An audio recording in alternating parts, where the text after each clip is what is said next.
imprensa que as empresas aéreas elas pediram um número muito maior de voos para atender as capitais, que são sedes, e outras cidades também que os turistas estrangeiros possam querer visitar durante o período da Copa do Mundo. E como é que também está esse planejamento desses novos voos durante a Copa do Mundo? Eu primeiro? Não. Com a palavra o deputado Luiz Carlos Roller.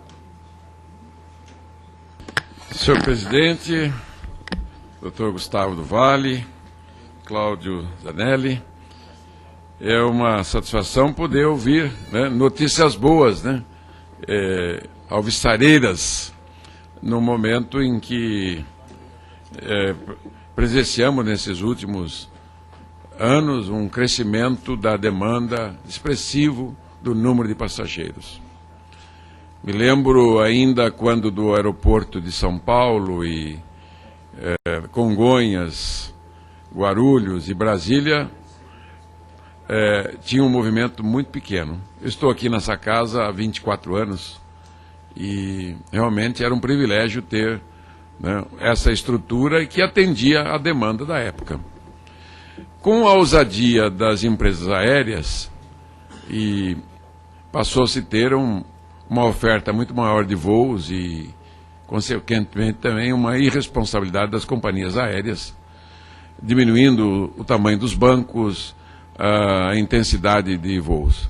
Quando chegou aquele momento trágico de Congonhas, o avião que vinha de Porto Alegre, aquele acidente terrível que perdemos o Júlio Redical, nosso colega deputado e líder nosso na época, percebemos que o número de passageiros estava muito maior, chegando a 15 milhões em Congonhas.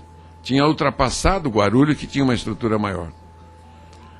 Me lembro quando o Rolim de Moura ficava no pé da escada do avião da TAM, quando ele tinha 15, 20 aviões, recepcionávamos em São Paulo, e eu vinha de Londrina, passava por São Paulo para vir a Brasília e conversávamos como ele conseguiu sair e entrar em Congonhas, que não era permitido a ele naquela época. Mudou muito. Milhões de passageiros hoje estão utilizando, diminuindo o transporte rodoviário. A infraestrutura não acompanhou no ritmo. A Copa do Mundo dá o que eu chamo de espasmo, é como a CPI aqui no Congresso Nacional, é um espasmo de fiscalização em função da falta de fiscalização permanente da Câmara dos Deputados.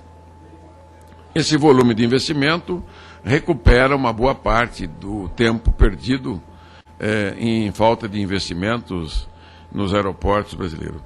Não temos a mesma sorte nas estradas, nos portos, né? O ritmo dos aeroportos estão, assim, numa escala de 1 a 100, né? As rodovias e os portos estão menos de 1/3, né? Muito menos.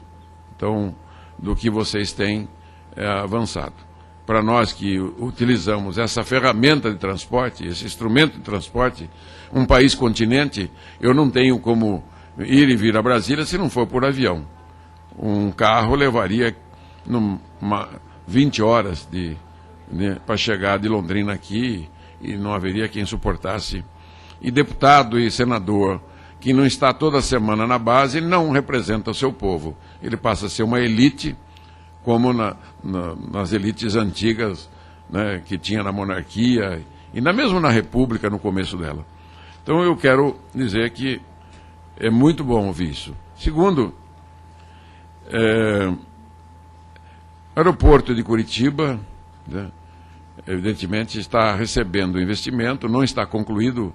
Eu vi com o de Brasília há 3 semanas, inaugurou aqueles novos fingers, aquela nova ala, realmente ficou muito boa, mas ainda temos muitos voos que estão chegando e estacionando remoto.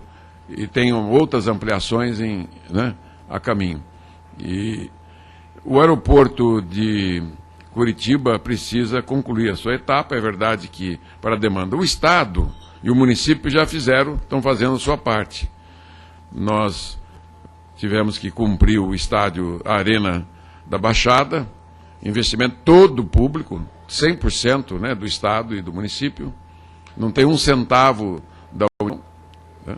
E também o da mobilidade, o acesso à Avenida das Torres, tivemos que entrar com um recurso muito grande.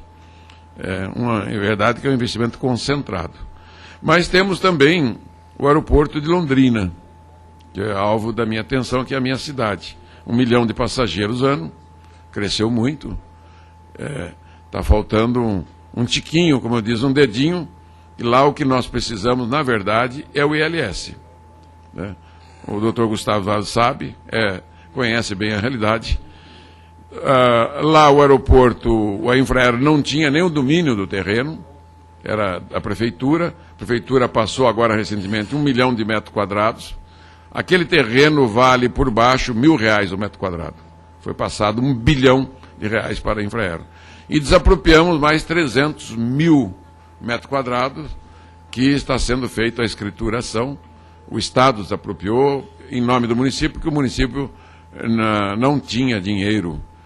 E agora tem uma última faixinha, uma coisica de nada, que acredito que não deva impedir de fazer o ILS. Eu estou estudando os outros aeroportos, tamanhos, porte, porque o Londrina atende uma região de 4 milhões de pessoas.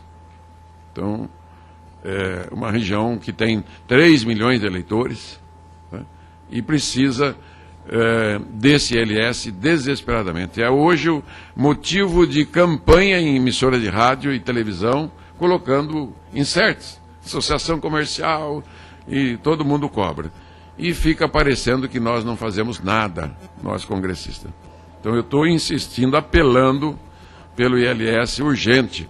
O diretor local lá do aeroporto, não, só em 2016... Aí virou uma confusão maior ainda. Então, acho que o Estado e o município cumpriram com as suas partes. Deveriam.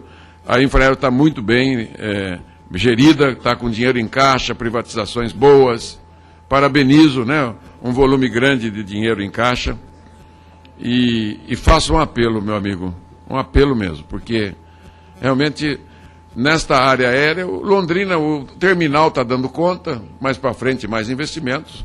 Não tem que ampliar a pista por enquanto. Em 95 a 2000 nós fizemos uma boa reforma do aeroporto.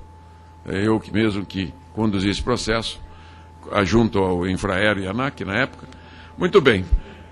Feito isso, eu queria a cópia dos 2 relatórios, que eu quero me debruçar um pouco mais sobre ele. E a ANAC. Atraso de voo, temos que punir esse povo. Largura de banco. Acaba com a primeira classe e faz tudo igual, né? Não, eu sei, mas internamente, mesmo alguns espaços, pode abrir. Não dá mais, né? Tá dando... nós que viajamos muito, veja, todo mundo entupido. O avião Embraer da Azul tem o tamanho ideal. Por que as outras empresas não têm? O tamanho da Azul. Por que a Azul tem? A Avianca eu não andei ainda. Então... Se uma empresa pode, por que a outra não pode? Né? Então, e eu fiz um projeto de punição, né, para essas coisas de atraso irresponsáveis. Né? Eles querem crescer, cresça, né? Mas cresça de forma pensada e segura. Então, realmente, eu acho que com esse investimento diminui um pouco o frição, né? Chegamos na época, eu até sugeri ao governo, Edinho, que aquela crise dos controladores de voo, dada a excepcionalidade, decretaria o estado de segurança, de emergência, e criaria uma polícia aeroviária, para poder pagar salários maiores. Era uma medida de exceção. Aquilo passou, né? Aquilo passou. Porque realmente persiste ainda o problema dos controladores e os seus salários, né? Não sei se foi resolvido. Mas sempre uma preocupação, porque lá quem está olhando naquelas telas são eles, né? Controlando agora muito mais voos do que em qualquer momento da história do Brasil. Então, eu agradeço aí a oportunidade, Edinho. E os meus caros representantes e o nosso presidente da Infraero, Gustavo, sempre um prazer ouvi-lo. Parabéns, deputado Luiz Carlos Rolle, pelas colocações, perguntas, e que nós sentimos aí na pele, viajamos constantemente e endossamos aí as colocações de Vossa Excelência. Com a palavra, o deputado Rodrigo Berto, depois Afonso Ramos.